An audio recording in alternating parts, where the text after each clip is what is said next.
we're going to have to live with. Student loans, yes, absolutely. That's going to be a huge priority. Climate change, huge priority. Let's see. Any discussion in Congress about federal truth and reconciliation or media literacy initiatives to help with healing? I definitely, I can't say, I don't think that the response, this kind of like medium term response has fully crystallized yet. But what I can say is that there's absolutely a commission that's being discussed, but it seems to be more investigatory in style rather than truth and reconciliation. And so I think that's an interesting concept for us to explore. And, you know, I do think that several members of Congress in some of my discussions have brought up media literacy because that is a part of what happened here. And we're going to have to figure out how we rein in our media environment so that you can't just spew disinformation and misinformation. It's one thing to have differing opinions, but it's another thing entirely to just say things that are false. Not only dumb and totally ignorant of everything, but utterly self-assured. How do people get like that? It cannot be done, Captain, no matter how hard we try. The world is going to end in 12 years if we don't address climate change. 12 years later.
What's happening? What's going through your mind at that moment? We just voted for you. And I was like, how old are you? You're like 19?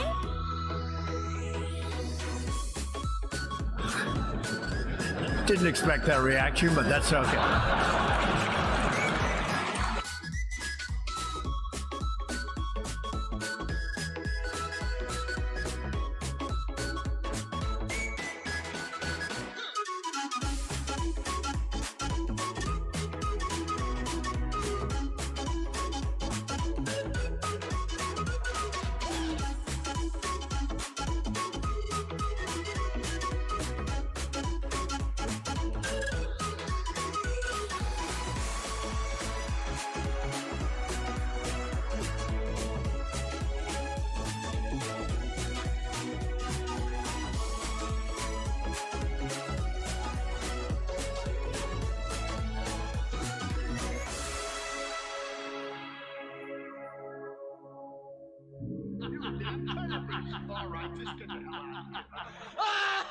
Summer in the hills, those hazy days I do remember.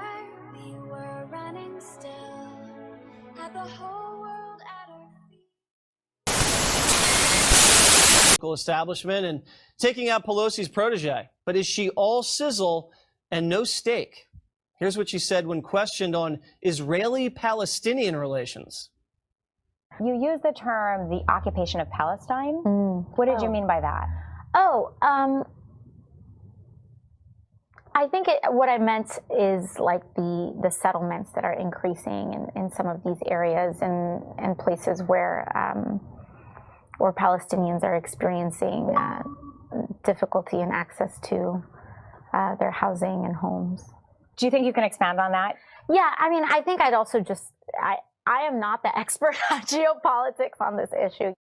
That's for sure. Joining me now, Fox News contributor Tommy Lair. Now, Tommy, you and I have been in situations where I'm sure we don't really know exactly what we're talking about, but we're able to fudge it and we can wing it and at least pretend to kind of have a semblance of knowledge about the subject. You never throw your hands up and you say, I'm not an expert.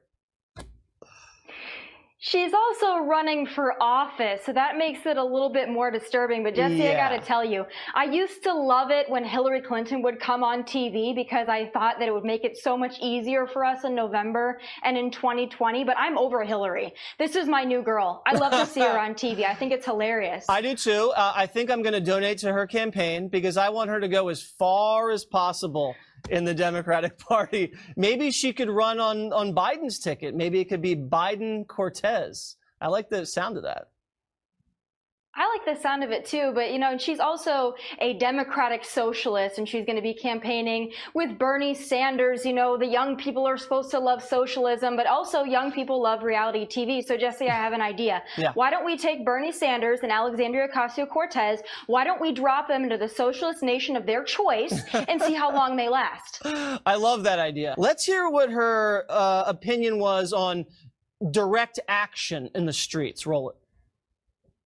We have to have a rapid response. And I think every day that we go on, especially a day when something that heinous happens, we have to occupy all of it.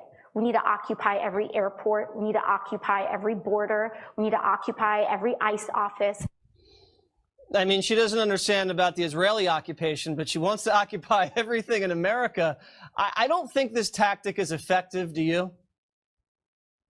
I think it gets some people riled up, which of course it has because she's been somewhat successful. But I'll tell you that she also said she was going to take a lot of her policy direction from activists. And I have a question for Alexandria Ocasio-Cortez.